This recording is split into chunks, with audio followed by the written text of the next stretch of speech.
பசங்களா, இன்னைக்கு நம்ம என்ன பார்க்க போறோம்னா, இப்ப எல்லாருமே இன்ஜினியரிங் கவுன்சிலிங் வந்து அப்ளை பண்ணியிருப்பீங்க.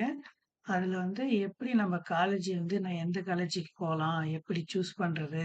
அப்படின்னு நெறைய பேருக்கு தெரியாது. ஸோ, அத வந்து எப்படி உங்களுக்கு புரிய வைக்கணுன்றதுக்கோசரம், இதுல வந்து நான் உங்களுக்கு தெளிவா சொல்றேன். ஃபர்ஸ்ட்டு வந்து நம்ம என்ன பண்றோம்னா, எல்லாரும் இன்ஜினியரிங் வந்து கவுன்சிலிங் அப்ளை பண்ணியிருக்கீங்களான்னு செக் பண்ணிக்கங்க. இல்லன்னா மேனேஜ்மெண்ட் கோட்டால தான் கிடைக்கும் அப்படின்னு சொல்லுவாங்க. ஸோ, அதனால நம்ம டிஎன்இஏ அதாவது தமிழ்நாடு இன்ஜினியரிங் அட்மிஷன்ஸ்ல வந்து நீங்க 2024க்கு வந்து அப்ளை பண்ணியிருக்கீங்களா இல்லையான்னு ஒரு முறை பார்த்துக்கங்க. ஏன்னா இப்பதான் முடிஞ்சது. அதுக்கப்புறம் ஒரு 2 வாரத்துல இல்ல 3 வாரத்துல வந்து உங்களுக்கு டாக்குமெண்ட் வெரிஃபிகேஷனுக்கோசரம் மெயில் அனுப்புவாங்க. ஸோ, இல்லன்னா மெசேஜ் வந்து உங்க மொபைலுக்கு குடுத்துருக்கிற மொபைலுக்கு வந்துரும். அத செக் பண்ணி பாருங்க. அங்க போயிட்டீங்கன்னா, உங்கள வந்து டாக்குமெண்ட் வெரிஃபிகேஷனுக்கு வந்து கூப்பிடுவாங்க. கூப்பிட்டதுல வந்து நீங்க ஒரிஜினல் டாக்குமெண்ட் அதாவது மார்க் ஷீட்டு எல்லாத்தையும் எடுத்துட்டு, நீங்க இப்ப அப்ளை பண்ணீங்கல்ல இந்த இன்ஜினியரிங் கவுன்சிலிங்க்கு, அத வந்து நீங்க ஒரு காப்பி எடுத்துட்டு போங்க. ஏன்னா ஆன்லைன் காப்பி அத வச்சும் கேட்பாங்க.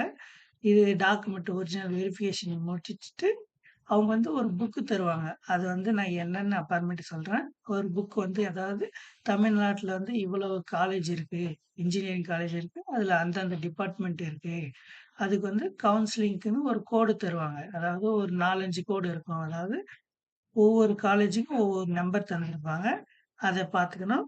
ஸோ, நம்ப வந்து இந்த காலேஜுக்கு தான் அப்ளை பண்ணோம். நான் இப்ப சென்னையில பண்றேன், இல்லன்னா நாமக்கல்ல பண்றேன். இந்த மாரி ஒவ்வொரு ஃபேமஸா இருக்கிறதா பண்றேன்னா, அதுக்கேத்த மாரி நீங்க கட் ஆஃப் இருக்கான்னு பார்த்துக்கணும். ஸோ, நம்ம கட் ஆஃப் எப்படி கால்குலேட் பண்றது? அப்படின்னு இப்ப பார்க்கலாம். கட் ஆஃப் வந்து இன்ஜினியரிங் பொறுத்தளவுக்கு மேத்ஸ், கெமிஸ்ட்ரி, பிசிக்ஸ் இது 3 தான் தேவை. மேத்ஸ் வந்து 100% வச்சுக்கலாம். இப்ப கெமிஸ்ட்ரி, பிசிக்ஸ் இது 2த்தையும் சேர்த்து 100% வச்சுட்டு, அது 2த்தையும் நம்ம 200க்கு மாத்துறோம். இப்ப சாம்பிள் கீழ சொல்லியிருக்கேன் பாருங்க. மேத்ஸ் வந்து 97ம், கெமிஸ்ட்ரி வந்து 94ம், பிசிக்ஸ் வந்து 98 இருக்குன்னா, கட் ஆஃப் வந்து நம்ம எப்படி கால்குலேட் பண்ணோம், மேத்ஸ வந்து ஃபர்ஸ்ட் நம்ம அப்படியே வச்சுக்கணும். கெமிஸ்ட்ரி, பிசிக்ஸ் 2த்தையும் ஆட் பண்ணிட்டு 2ஆல டிவைட் பண்ணணும். டிவைட் பண்ணிட்டோம்னா, ஒரு நம்பர் நமக்கு கிடைக்குமா? இங்க வந்து 96ன்னு இருக்கு. ஸோ, இப்ப 2த்தையும் கூட்டுனோம்னா, நமக்கு வந்து கட் ஆஃப் வந்து கிடைச்சிடுது. 200 மார்க்குக்கு வந்து 193 உங்களுக்கு வந்து கட் ஆஃபா? மேக்ஸிமம் வந்து 193 இருக்குன்னா, பெரிய பெரிய காலேஜ்ல இருக்கா? அட்மிஷன் இருக்கான்னு நீங்க தேடி பாருங்க. ஏன்னா, இப்ப அண்ணா யூனிவர்சிட்டிலயே இருக்குன்னா, 195க்கு மேல இருந்ததுன்னா, கண்டிப்பா உங்களுக்கு சான்சஸ் அதிகமா இருக்கும். மத்த இதுக்கு வந்து அஃபிலியேட் வேற எங்கேயாவது இருக்கான்னு பாருங்க. இல்லன்னா திருச்சியில, இல்லன்னா வேற எங்கேயாவது யுனிவர்சிட்டிலயே கிடைக்கிற மாரி இருக்குதான்னு செக் பண்ணி பார்த்துக்கங்க. 190க்கு மேல இருந்ததுன்னா. நெக்ஸ்ட் வந்து நம்ம பார்க்க போறது என்னன்னா, இப்ப நான் இன்ஜினியரிங் தான் முடிச்சுட்டேன். படிக்கணும்னு ஆசைப்பட்டுட்டேன். இப்ப டிபார்ட்மெண்ட் வந்து எப்படி சூஸ் பண்ணணும்? மேக்ஸிமம் வந்து எல்லா காலேஜ்லயும் வந்து இந்த மெயின் டிபார்ட்மெண்ட் சொல்ற 6 டிபார்ட்மெண்ட் இருக்கும். அதுக்கப்புறம் வந்து சில டிபார்ட்மெண்ட் ஸ்பெஷலைசேஷன் அதாவது அதுக்குன்னு ஏத்த மாரி கீழ வந்து செகண்டரின்னு சொல்லியிருக்கேன்ல. இதுக்குன்னு ஏத்த மாரி ஒவ்வொரு காலேஜ்ல மட்டும் தான் இருக்கும். ஸோ அது எந்தெந்த காலேஜ்ல இருக்குன்னு செக் பண்ணி பார்த்துக்கங்க. ஒருவேள அதுக்கு போறேன்றவங்க. அப்படி இல்லன்னா நான் மெயின் டிபார்ட்மெண்ட் தான் படிக்கிறேன் அப்படின்னா, மெயின் டிபார்ட்மெண்ட் வந்து மேக்ஸிமம் எல்லா காலேஜ்லயும் இருக்கும். ஸோ அதுக்கேத்த மாரி பார்த்துக்கங்க. இப்ப டிபார்ட்மெண்ட் சூஸ் பண்றீங்கன்னா, ஒவ்வொரு டிபார்ட்மெண்ட்டுக்கும் என்னென்ன பண்றது? என்னென்ன வேலை வாய்ப்புகள் இருக்கு? இல்லன்னா எது எது பண்ண முடியும்? நம்மளால எது நம்ம நினைச்ச ஃபீல்டுக்கு போக முடியுமா? அப்படின்றத சூஸ் பண்ணிக்கங்க.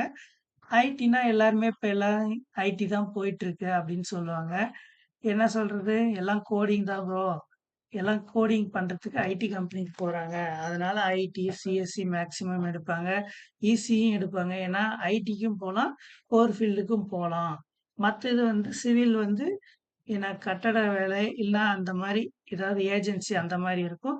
ட்ரிபிள் இ வந்து எலக்ட்ரிக்கல் ரிலேட்டடா, மெக்கானிக்கல்னா மெக்கானிக்கல் ரிலேட்டடா அதுக்குன்னு அடிப்படை ஜாப்களா இருக்காது. மேக்ஸிமம் வந்து நீங்க டிகிரி முடிச்சுட்டா வந்து உங்களுக்கு ஏத்த மாரி சொல்லுவாங்க எப்படின்ட்டு. இல்லன்னா உங்களுக்கே ஒரு ஐடியா கிடைக்கும். அதே மாரி தான் இந்த பயோமெடிக்கலும் சரி, ஏரோஸ்பேஸும் சரி, சைபர் செக்யூரிட்டி இப்ப எல்லாம் கிரைம் எல்லாம் நடக்குதுல்ல. சைபர்ல தான் நெறைய பார்த்துக்க வேண்டியதா இருக்கும். மத்த இதுக்கு வந்து ரோபோட்டிக்ஸ், ஏஐ எல்லாம் புதுசா கொண்டு வந்திருக்காங்க மேக்ஸிமம் எல்லாத்தாவும். ஸோ உங்களுக்கு புடிச்சது எந்த டிபார்ட்மெண்ட்றது பார்த்துக்கங்க. பார்த்துட்டு அதுல போலாமா? வேணாவா? அப்படின்றத சூஸ் பண்ணிக்கங்க. ஏன்னா, இது உங்களோட லைஃப் சம்மந்தப்பட்டது. ஸோ டிபார்ட்மெண்ட் சூஸ் பண்றப்ப நீங்க எந்த டிபார்ட்மெண்ட்டுன்னு பாருங்க. ஏன்னா, ஒவ்வொரு காலேஜ்ல வந்து, இல்ல இந்த கட் ஆஃப்க்கு வந்து இந்த டிபார்ட்மெண்ட் முடிஞ்சிருச்சு. வேற ஏதாவது பார்த்துக்காங்க. இல்லன்னா இசிஇக்கு பதிலா ட்ரிபிள் இ எடுத்துக்கங்க. ட்ரிபிள் இக்கு பதிலா மெக்கானிக்கல் எடுத்துக்கங்க. அந்த மாரி மாத்தி சொல்லுவாங்க. ஏன்னா, நீங்க 4 வருஷம் முடிச்சுட்டு அதுக்கப்புறம் போணும் நீங்க கன்ஃபார்ம் பண்ணிட்டீங்கன்னா, நீங்க அதிலேயே ஒரு முடிவாங்க. எங்க இசிஇ கிடைக்கலையா, வேற காலேஜ் ட்ரை பண்ணுங்க. இல்ல அங்க வந்து உங்களுக்கு ட்ரிபிள் இ கிடைக்கல, வேற காலேஜ்ல இருக்கா இல்லையான்னு தேடுங்க. ஏன்னா, இந்த 4 வருஷம் முடிஞ்சதுன்னா, நீங்க ஏன் நம்ம புடிக்காதத படிச்சுட்டு, ஏன் இப்படி இருக்கோம்? அப்படின்ற மாரி ஒரு மன கஷ்டம் இருக்கக்கூடாதுன்றதுக்கோசரம், உங்கள தெளிவா சொல்றேன். டிபார்ட்மெண்ட் ஃபர்ஸ்ட்டு பார்த்துக்கங்க. அடுத்தது வந்து நம்ம காலேஜ் வந்து எப்படி சூஸ் பண்ணணும்? அப்படின்றது சொல்லலாம். மேக்ஸிமம் எல்லாமே கவர்மெண்ட் காலேஜ் தான் போவாங்க. ஏன்னா, கவர்மெண்ட் காலேஜ்ல வந்து ஃபீஸ் குறைவு. ஏன்னா ஸ்காலர்ஷிப்பும் வரும் அப்படின்னு சொல்லிட்டு போவாங்க. ஸோ அப்படின்னு சொல்லல. நான் கவர்மெண்ட் காலேஜ் நல்லது, பிரைவேட் கெட்டது, இல்ல பிரைவேட் கெட்டது, கவர்மெண்ட் நல்லது அந்த மாரி எதுவும் நான் சொல்லல. ஃபர்ஸ்ட்டு வந்து உங்களுக்கு ஏத்த கோர்ஸோட ஜாப்ன்னு சொல்றேன் பாருங்க. கோர்ஸ் வந்து அங்க இருக்கான்னு பார்த்துக்கங்க. இப்ப நான் சொன்னேன்ல மெயின் டிபார்ட்மெண்ட், செகண்டரி டிபார்ட்மெண்ட் அந்த மாரி உங்களுக்கு எந்த டிபார்ட்மெண்ட் இருக்கோ, அது அந்த காலேஜ் இருக்கா? ஃபர்ஸ்ட் ஆஃப் ஆல் அது இருக்கான்னு செக் பண்ணிக்கங்க. கவர்மெண்ட்டா இருந்தாலும், பிரைவேட்டா இருந்தாலும். நெக்ஸ்ட் வந்து ஃபீஸ் வந்து எங்க? அதாவது லோவா, ஹையானெல்லாம் எனக்கு தெரியாது. ஸோ நம்ம வந்து எப்படி இருக்கு? ஃபீஸ் வந்து கரெக்ட்டா இருக்கா? அப்படி இல்லையா? எப்படின்னு செக் பண்றதுன்னா, அவங்கள வந்து கால் பண்ணி கேட்கலாம். காலேஜுக்கு இந்த மாரி ஃபீஸ் எவ்வளோ வரும்? அவங்க சொல்லுவாங்க. அதுக்கப்புறம் ஃபெசிலிட்டி வந்து நம்ம நேர்ல போய் பார்க்குற மாரி இருக்கும். இல்ல அந்த காலேஜுக்கு போற ஃப்ரெண்ட்ஸ் யாராவது தெரிஞ்சவங்க இருந்தாங்கன்னா, அவங்க கிட்ட கேட்டு பாருங்க. இந்த மாரி லேப் ஃபெசிலிட்டி எல்லாம் நல்லா இருக்கா? நல்லா இல்லையா? எப்படி சொல்லி தராங்க? என்ன ஏதுன்றத நீங்க தெளிவா கேட்டுக்கோங்க. அதுக்கப்புறம் நீங்க சூஸ் பண்ற காலேஜுக்கு பக்கத்துல, அதாவது ஒரு 30 கிலோமீட்டர்லயாவது நீங்க எடுக்கிற ஃபீல்டுக்கு ஏத்த மாரி ஏதாவது கம்பெனி இல்ல ஏதாவது இருக்கா? ஏன்னா எக்ஸ்பீரியன்ஸ் பண்றதுக்கோசரம் நீங்க சும்மா ஈவினிங் டேஸ்ல இல்லன்னா வீக் டேஸ்ல எப்பயாவது ஃப்ரீயா இருக்கிறப்ப நீங்க போய் பார்க்கலாம். அதுக்கப்புறம் 3 இயர்க்கு போயிட்டீங்கன்னா இன்டர்ன்ஷிப் வரும். அதனால இண்டஸ்ட்ரியல் ஏரியாவா இருக்கிற மாரி கொஞ்சம் பார்த்துக்கங்க. இப்ப இதெல்லாம் முடிஞ்சதுக்கு அப்புறம், நீங்க வந்து ஸ்காலர்ஷிப்ன்னு ஒண்ணு தருவாங்க. அதாவது இன்ஜினியரிங் ஸ்டூடண்ட்ஸ்க்குன்னு அது ஸ்காலர்ஷிப் தருவாங்க. ஸ்காலர்ஷிப் வந்து 3 ஸ்காலர்ஷிப் சொல்லலாம் நம்ம மேக்ஸிமம் சொல்றதுல வந்து. எனக்கு தெரிஞ்ச வரையும் 3 ஸ்காலர்ஷிப் இருக்கு. கம்யூனிட்டி அதாவது எம்பிசியா, OBC MBC, BC, SC, ST இந்த மாரி கேஸ்ட்க்கு ஏத்த மாரி ஸ்காலர்ஷிப் தருவாங்க. அதுக்கப்புறம் நீங்க முதல் பட்டதாரியா இருக்கீங்களா? உங்க வீட்டிலேயே நீங்க தான் ஃபர்ஸ்ட் கிராஜுவேட்னா, அதுக்குன்னு பெரிய ஒரு ஸ்காலர்ஷிப் தருவாங்க. அதுக்கப்புறம் சென்ட்ரல் செக்டார்ன்னு ஒரு ஸ்காலர்ஷிப் தருவாங்க. இது எப்படின்னா, நாம முன்ன கட் ஆஃப்ன்னு சொன்னோம்ல 80% அந்த 100%ல வந்து நீங்க 80% அதாவது இப்ப 100க்குன்னா 80க்கு மேல இருந்தீங்கன்னா, உங்களுக்கு கண்டிப்பா சென்ட்ரல் செக்டார்லேருந்து கட் ஆஃப் வச்சு உங்களுக்கு ஸ்காலர்ஷிப் தருவாங்க. இது வந்து எப்படியும் ரூ. 10,000க்கு இருக்கும்னு நெனைக்கிறேன். ஏன்னா ஃப்ரெண்டுங்க அப்படிதான் வாங்கியிருந்தாங்க. அதுக்கப்புறம் இப்ப சொல்லப்போனா, இப்ப ஸ்காலர்ஷிப்லாம் தந்துட்டாங்கன்னு வச்சுக்கங்களேன் உங்களுக்கு. இதுல வந்து எப்படின்னா, ஸ்காலர்ஷிப் வந்து உங்களுக்கா? இல்ல காலேஜுக்கு நீங்க எடுத்து கட்டணுமா? அத வந்து நீங்க தெளிவா கேட்டுக்கங்க ஃபர்ஸ்ட்லயே.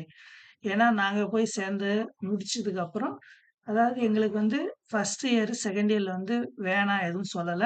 அது 3 இயர், ஃபைனல் இயர் போறப்ப வந்து நீங்க ஸ்காலர்ஷிப் வந்து காலேஜுக்கு எடுத்து கட்டணும் அப்படின்னு சொல்லுவாங்க. எதுக்கும் நீங்க தெளிவா கேட்டுக்கங்க. கேட்டுட்டு அதுக்கப்புறம் நீங்க முடிவெடுங்க எதா இருந்தாலும். இப்ப இதெல்லாம் முடிச்சுட்டு, காலேஜையும் பார்த்தாச்சு. ஸ்காலர்ஷிப் இந்த மாரி எல்லாம் கேட்டாச்சு. அதுக்கப்புறம் நீங்க என்ன பண்ணணும்னா, ஃபர்ஸ்ட் வந்து இப்ப தூரமா இருக்குன்னா, பேரண்ட்ஸ் வந்து ஒரு சில பேரண்ட்ஸ் வந்து அனுப்ப மாட்டாங்க. "இல்ல நீ இங்கேயே படிடா, பக்கத்திலேயே படிடா" அப்படின்னு சொல்லுவாங்க. அவங்களுக்கு வந்து தெளிவா ஏன்னா ஒவ்வொரு வீட்ல படிக்காத பேரண்ட்ஸ் தான் இருப்பாங்க. ஏன்னா எங்க வீட்லயே இருக்குங்களேன், படிக்காதவங்க. அதனால இந்த மாரி எனக்கு சொல்றதுக்கு யாரும் இல்ல. அதனால நான் உங்களுக்கு சொல்றேன்னா உங்களுக்கு ஏத்த மாரி நீங்க சொல்லுங்க. ஏன்னா, ஒரு சில அப்பா, அம்மா வந்து நீங்க தூரமா போய் படிக்கிறது வந்து அவங்களுக்கு இஷ்டம் இருக்காது. ஏன்னா, வீட்டுக்கு ஒரே பையனா இருப்பீங்க, இல்லனா ஒரே பொண்ணா இருப்பீங்க. அந்த மாரி சேஃப்டி ரீசனுக்கோசரமும் சரி, வேற சில காரணங்களுக்காகவும் அனுப்ப மாட்டாங்க. அவங்களுக்கு இந்த மாரி சொல்லுங்க. இந்த மாரி இங்க போய் படிச்சா நல்லாருக்கும். அப்படின்னு அவங்களுக்கு தெளிவா புரியிற மாரி எடுத்து சொல்லுங்க. சொல்லிட்டு பர்மிஷன் வாங்கிக்கங்க பேரண்ட்ஸ் கிட்ட. அடுத்தது வந்து நீங்க ஒரு இன்ஜினியரிங் ஸ்டூடண்ட்ஸா போகணும் முடிவு எடுத்துட்டீங்க. க ஸ்கா காலேஜ்ல வந்து உங்களுக்கு இந்த மாரி கிடைச்சிருச்சு. அப்டின்னா, இப்ப நீங்க கிடைக்கிற ஸ்காலர்ஷிப் வச்சு ஏதாவது உங்களுக்கு மொபைல், லேப்டாப் நல்ல மொபைல், நல்ல லேப்டாப் வாங்கிக்கங்க. அப்டி இல்லன்னா, பேரன்ட்ஸ் கிட்ட ஏதாவது கேட்டு பாருங்க. வாங்க தர முடியுமா? வாங்க தர முடியும், முடியாது அப்டின்னு சொல்லுவாங்க. ஸோ, அந்த மாரி இருக்கும் பட்சத்தில, நீங்க வந்து ஒரே ஒரு மொபைல், ஒரே ஒரு லேப்டாப் வாங்கிக்கினா நல்லது. ஏன்னா 4 வருஷம் வரைக்கும் அது உழைக்கிற மாரி நல்ல இதா பார்த்து வாங்கிக்கங்க ஸ்பெசிஃபிகேஷனா. அப்படி உங்களுக்கு வேணும்னா சொல்லுங்க. நான் உங்களுக்கு வந்து மொபைல் எப்படி பார்த்து வாங்குறது, லேப்டாப் எப்படி பார்த்து வாங்குறது. ஆனா YouTubeல போட்டீங்கன்னா நெறைய வீடியோஸ் இருக்கும். அதுவும் இல்லாம நான் உங்களுக்கு எப்படி எப்படி இப்ப மொபைல்னா எடுத்துக்கிட்டீங்கன்னா, எந்த மாரி ப்ராசஸரு இல்லன்னா எந்த மாரி வந்து டிஸ்ப்ளே இருக்கணும், இல்ல எந்தெந்த விஷயம் பார்க்கணும் அப்படின்றத தெளிவா நான் உங்களுக்கு சொல்றேன். இது வாங்குங்க, அது வாங்குங்கன்னு நான் சொல்ல மாட்டேன். உங்களுக்கு புடிச்சது மாரி பார்த்து வாங்கிக்கங்க. ஏன்னா, பேரண்ட்ஸ் வந்து கஷ்டப்பட்டு வேலை செஞ்சு தருவாங்க. அதனால அடிக்கடி வந்து மொபைல் கெட்டு போச்சு, லேப்டாப் கெட்டு போச்சு, நீங்க போய் நிக்கிறது அவங்க முன்னாடி நல்லா இருக்காது. ஸோ, இந்த மாரி 4 வருஷத்துக்கோசரம் பார்த்துக்கங்க. அதுக்கப்புறம் வந்து நீங்க ஒவ்வொரு இயர்க்கும் என்னென்ன நடக்கும், என்னென்ன நீங்க தயாரிக்கணும் அப்படின்றதுக்கோசரம் நான் நெக்ஸ்ட் வீடியோல உங்களுக்கு சொல்றேன். இது வந்து இன்ஜினியரிங் நண்பா. அதாவது இந்த சேனல்ல வந்து இன்ஜினியரிங் ஸ்டூடண்ட்டுக்கோசரம் நெறைய ஹெல்ப் பண்ணலாம் அப்படின்றதுக்கோசரம் ஸ்டார்ட் பண்ணியிருக்கு. ஸோ இத வந்து நெறைய 12த் முடிச்சவங்களுக்கு நீங்க ஷேர் பண்ணி விடுங்க. ஏன்னா நெறைய பேருக்கு தெரியாது இன்ஜினியரிங் எந்த மாரி சூஸ் பண்ணணும், எந்த காலேஜ் போகணும், இல்ல எந்த இது பார்க்கணும், எதுவும் தெரியாம இருப்பாங்க. ஸோ அவங்களுக்கு கொஞ்சம் பேசிக் நாலேட்ஜாவது இருக்கட்டும் அப்படின்றதுக்கோசரம் இத ஷேர் பண்ணி விடுங்க. முடிஞ்சா சப்ஸ்கிரைப் பண்ணிக்கங்க. தேங்க்ஸ் ஃபார் வாட்சிங். Bye guys.